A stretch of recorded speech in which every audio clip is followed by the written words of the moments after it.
Hello प्यारे dear student, आज हम डिस्कस करेंगे जर्नल एनेस्थीसिया के बारे में। आप सब लोग को जर्नल एनेस्थीसिया के बारे में बताऊंगा, उसके डिफिनीशन के बारे में जाऊंगा, उसके कितने स्टेज में लगाई जाती है स्टेज के बारे में डिस्कस करेंगे, उसके क्लासिफिकेशन के बारे में डिस्कस करेंगे, उसके एडवर्स इफेक्ट के बारे में डिस्कस करेंगे, कौन सी मेडिसिन कब दी जाती है, कितनी डोज है उसके बारे में डिस्कस करेंगे। आज मैं जर्नल एनेस्थीसिया के बारे में आपको लोगों को बताऊंगा। जर्नल एनेस्थीसिया जब पेशेंट को सर्जरी के थ्रू दी जाती है, आप देख पा रहे होंगे जर्नल एनेस्थीसिया के बारे में। इसकी हम डिफिनीशन के बारे में डिस्कस करेंगे।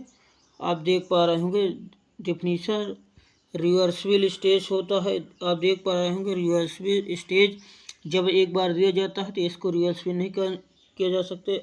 अनकॉन्शियस पेशेंट को बेहोश करने के लिए ये जर्नल एनेस्थीसिया दिया जाता है। Produce by the anaesthesia agent with loss of the sensation.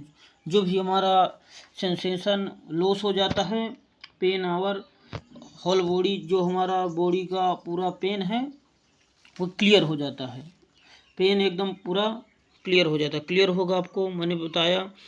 जो definition reversible stage of unconscious produce by anaesthesia agent. हमारा जो एनेस्थीसिया एजेंट होते हैं अनकॉन्शियस पेशेंट को कर देता है with loss of the sensation. जितने भी हमारा बॉडी का सेंसेशन लॉस कर देता है। पेन और द बॉडी, जो हमारा बॉडी का पूरा होल बॉडी का पेन है वो क्लियर हो जाता है। क्लियर होगा। अब उसके हम देखें, उसके हम स्टेज के बाद बात करेंगे। तो जो जर्नल एनेस्थीसिया है उसको 4 स्टेज में बांटा गया है। आप देख पा रहे होंगे जो हमारा जनरल एनेस्थीसिया है उसके 4 स्टेप में पहले देखें तो एनाल्जेसिया पहला स्टेप है। एनाल्जेसिया क्लियर होगा। इसमें देखें तो एनाल्जेसिया विदाउट एनीमिया। इसमें पहले स्टेज में जब एनेस्थीसिया किसी पेशेंट को दे देते हैं, आपको क्लियर एक एक बातों को क्लियर से देखना। जब एनेस्थीसिया विदाउट एनीमिया, जो पेन नहीं होने लगता, जैसे फर्स्ट स्टेज में हम एनेस्थीसिया देते हैं तो पेन फ्री होता है। जो दूसरा स्टेज है आप देख पा रहे हो एक्सीटमेंट। जो भी पेशेंट है nausea, vomiting, hypertension, irritation, respiration जो होता है वो क्लियर हो जाता है। जो तीसरा स्टेज देखें तो हमारा है सर्जिकल एनेस्थीसिया। इसमें देखें जो भी sleep, normal, respiratory and blood pressure, जो भी हमारी तीसरे स्टेज में सर्जरी है वो कंप्लीट हो जाना चाहिए चौथे स्टेज आने से पहले। चौथे स्टेज देखें तो मेंडुलरी डिप्रेशन जो चौथा स्टेज है, इसमें depression, vasomotor and respiratory central clear होगा। इसको देखा जाए तो इस स्टेज में पेशेंट को कोमा में भी जा सकता है, डेथ भी हो सकती है, मृत्यु के चांस भी पाए जा सकते हैं। क्लियर होगा। इसलिए जो तीसरी स्टेज है इसमें पेशेंट की सर्जरी क्लियर होनी चाहिए। जो हमारी जर्नल एनेस्थीसिया है ये सेंट्रल नर्वस सिस्टम के अंदर आती हैं। इसके हम क्लासिफिकेशन की बात करेंगे, फिर एक एक मेडिसिन की बात करेंगे। क्लियर होगा। अब इसकी हम क्लासिफिकेशन की बात करें तो general anaesthesia are the drug that produce reversible loss of the sensation unconsciousness. Clear होगा। इसको क्लासिफिकेशन की बात करें तो 2 टाइप में क्लासिफिकेशन किया है, इंट्राहेलेशन और इंट्रावेनस। ये गैस के फॉर्म में भी दी जाती है और वेन्स के थ्रू भी दी जाती है। क्लियर होगा। पहले हम इंट्रावेनस में देखें। आप देख पा रहे हो इंट्रा जो इनहेलेशन में देखें तो हमारी जो गैस में फॉर्म आती है तो H2O नाइट्रस ऑक्साइड आती है। क्लियर होगा। इसके बाद बी में देखें तो लिक्विड में हमारी ईथर आती है, हेलोथेन आती है। मेन हम डिस्कस करेंगे। इसके बाद देखें दूसरे नंबर पे तो इंट्रावेनस में हम देखें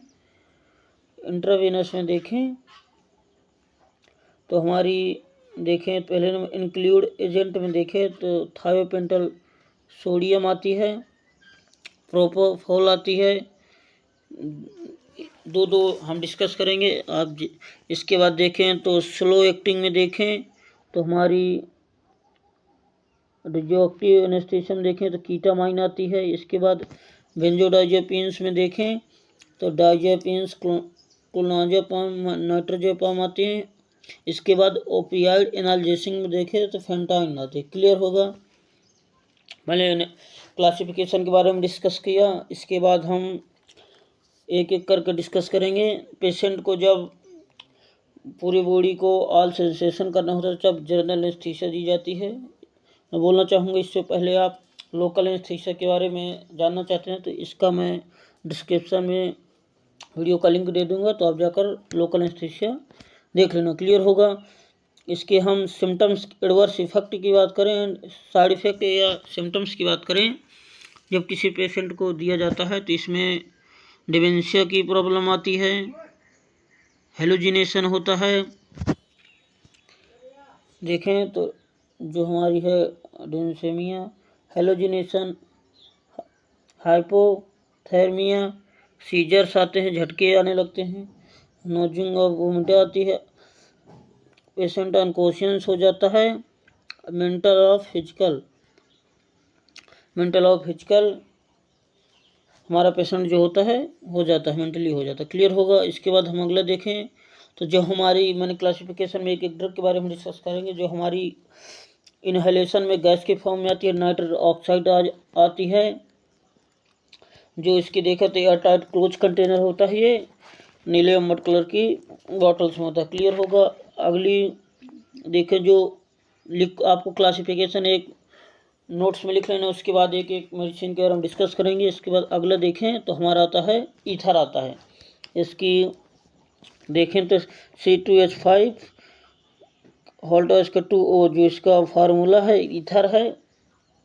क्लोरोफॉर्म ईथर के बारे में हमने देखा जो आपको लिक्विड फॉर्म में आती है, इससे क्लियर होगा।